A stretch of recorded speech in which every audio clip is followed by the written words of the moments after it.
Bueno, yo empecé a hacer mi doctorado hace unos cuantos años y lo que hice fue investigar fenómenos de regeneración de las neuronas, ¿sí? Y de la diferenciación, pero en lo que se llama un proceso, empecé con un proceso in vitro. ¿Qué significa in vitro? Es decir, poder aislar neuronas de la corteza motora o del hipocampo de animales de experimentación, cultivarlo como alguien que cultiva algo en una placa, ¿sí? Y en una placa poder individualizar neuronas por separado, ver sus procesos. Las neuronas están formadas por un cuerpo celular y varios procesos. Esos procesos a su vez se dividen en dendritas y axones. Los axones van a transportar la información y se van a contactar con otras neuronas, ya sea a través de dendritas, de otros axones, etc. Entonces, en una placa vos podés individualizar cada una de esas neuronas, identificar cada uno de esos axones y estudiar cómo es el proceso regenerativo en forma individual. O sea, mi inicio fue eso, investigando en placas, en cultivos, los axones en forma individual. Y a medida que me fui interiorizando en cómo funcionaba la biología celular de estas neuronas en cultivo, empecé a aumentar el nivel de, digamos, podríamos decir, de complejidad para pasar a sistemas más complejos, es decir, pasar de una neurona en una placa a neuronas en animales, en donde el entorno biológico y fisiológico es igual a un entorno fisiológico que pasa en cualquier mamífero, como los seres humanos o como los animales de experimentación, que pueden ser ratas o ratones.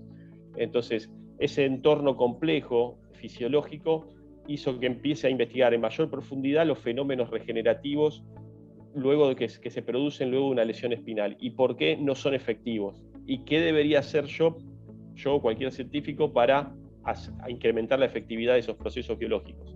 Claro.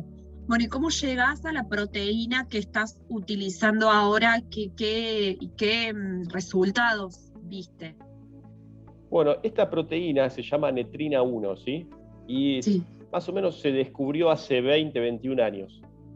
Y es una proteína que está, o sea, nosotros cuando hablamos de proteínas hablamos de expresión, traducción y síntesis, ¿sí?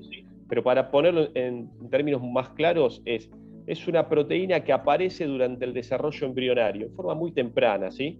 Cuando un embrión se empieza a formar, está el tubo neural, esa proteína empieza a presentarse en lo que luego va a ser el individuo. Lo que tiene esta proteína es que les dice a las neuronas cómo tienen que crecer, por dónde tienen que navegar sus extensiones, sus axones y con quién se tienen que conectar.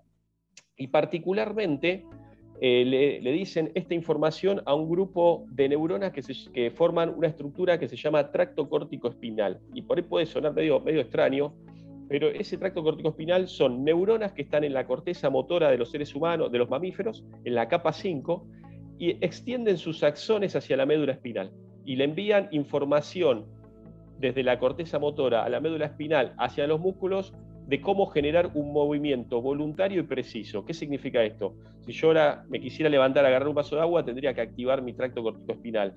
Cada vez que Messi patea un tiro libre y como ayer dio en el palo, activa su tracto corticoespinal.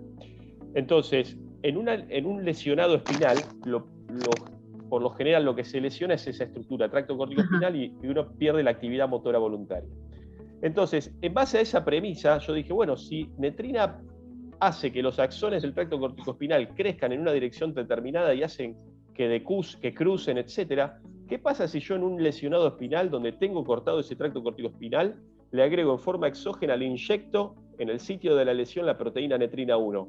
Van a volver a crecer porque le estoy agregando de vuelta la proteína. O sea, voy a fomentar ese fenómeno biológico que se da durante el desarrollo embrionario. Esa fue la pregunta. Y la respuesta fue que sí, no solo volvieron a crecer, sino que se reconectaron con neuronas que están por debajo del sitio de la lesión, y como consecuencia de ello, las ratas tratadas con lesión de médula espinal completa volvieron a recuperar su actividad locomotora voluntaria. Qué bueno.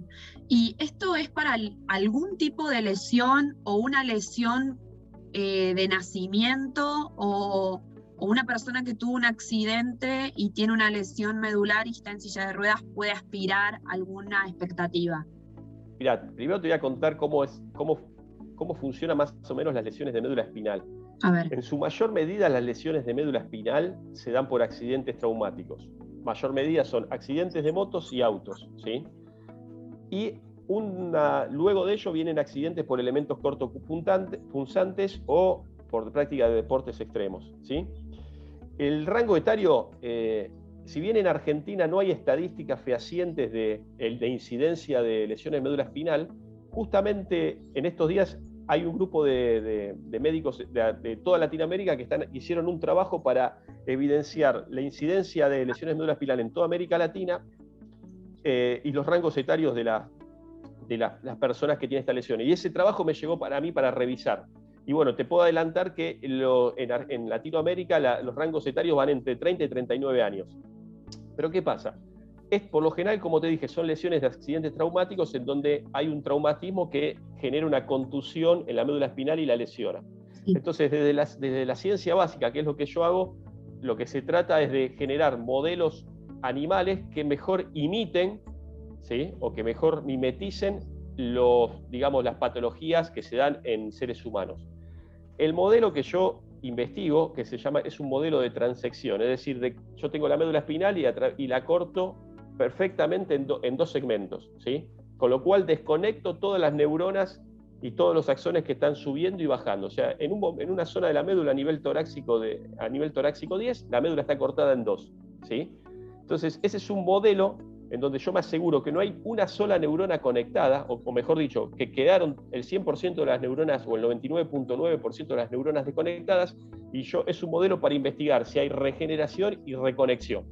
Y en ese modelo lo que observé es que, te vuelvo a repetir, los animales de experimentación recuperaron su actividad locomotora. Pero bueno, ahora tengo que decir algo. Esto es un modelo de lesión de médula espinal en animales de experimentación que no fue probado en seres humanos. ¿Por qué digo esto? Porque no hay que generar falsas expectativas, porque los pacientes que sufren esta patología es totalmente devastadora. De un instante para otro vos quedás sin actividad locomotora y te tenés que valer de ayuda de tercero. Entonces, no hay que generar estas falsas expectativas en seres humanos, pero sí generarlas, por ejemplo, en las farmacéuticas, para que apoyen este proyecto en su continuidad, que sería ahora desarrollar las pruebas de toxicidad en animales para determinar que, si bien la proteína netrina 1 en animales produce una recuperación significativa y voluntaria de la actividad locomotora que ha sido totalmente perdida, pero también tenemos que ver que no genere efectos adversos, o sea, que digamos que el remedio no sea peor que la enfermedad. Entonces, la ansiedad hay que generar en las farmacéuticas para que apoyen este tipo de proyectos y no los pacientes. Ahora, contestando tu pregunta,